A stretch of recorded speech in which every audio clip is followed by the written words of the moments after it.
Well, from North Korea to immigration, there's plenty to talk about this morning. There sure is. Loyola Marymount professor Jessica Levinson joins us this morning to help us sort it all out. Good morning, Professor. Thanks for being here. Absolutely. Yeah. So, we've wrapped the North Korean summit in Singapore. President Trump is calling this a success. Is there any real indication that North Korea is going to denuclearize?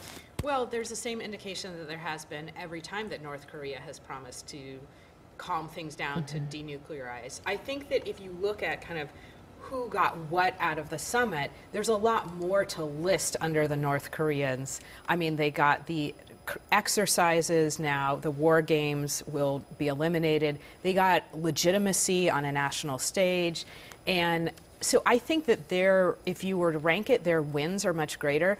But for the U.S., it is a win if things calm down in that region and people feel that we are safer. I mean, so you can say that there are 9 things that the North Koreans got, and that's probably true to our 1. But our 1 is pretty huge if they stick to it. Unfortunately, history indicates that there's not a lot to tell us that they may stick to that. What about the president's former campaign manager, Paul Manafort, going to jail? Do you think he might get a presidential pardon? I think it's possible. So it's interesting. He went to jail because he was indicted for witness tampering. And witness tampering is one of those allegations where there's really nothing to do except remove that person and put them in a separate box. And what the judge said is, like, this isn't a middle schooler. I can't take away their cell phone. So unlike something like money laundering, where you can say, okay, we'll freeze your bank accounts, if you're really just trying to contact people when you're not supposed to, you have to put them in jail. Now, my assumption is that Paul Manafort is not terrifically happy today, and so I think the reason that we're talking about pardons is because when he's sitting in jail, there's enormous pressure on him to say, actually, I have some information, Robert Mueller, that I would love to share with you, and maybe I could get out of jail faster. So what Rudy Giuliani and others are doing by telegraphing that pardons may be on the table can really be viewed as a form of obstruction of justice, because they're trying to essentially thwart the justice system from continuing to look into the Manafort issue and to, frankly, allow him to provide testimony if he wants to.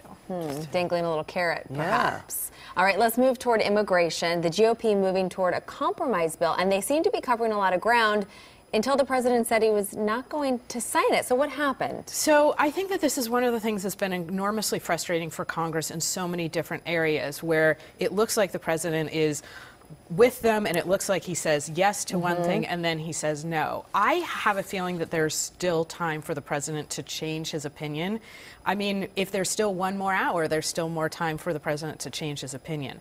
So I think that particularly with respect to what's happening on the border, there's enormous political will to get something done with respect to immigration reform. And I think people will really trying to be reading the tea leaves, looking at how the wind is blowing, and hoping that President Trump says, yes, I am on board for X. But with the separation of the children from their parents, do you think that Democrats can actually campaign about this for the midterms? I think that Democrats for the midterms are in a position where there's so much for them to campaign against. I think it's really important for people to know that there is no law that requires us to separate parents from kids at the border. This is a Trump administration policy which we have decided to implement. There's nothing that the Democrats or the Republicans in the legislature said this is what needs to be done. In terms of campaigning in the midterms, I think that Democrats will have to say this is bad, but they'll also have to say, and here's why what I'm going to offer you is better. They can't just be the party of everything's on fire. It has to be, and here's how I'll make your life better. Interesting.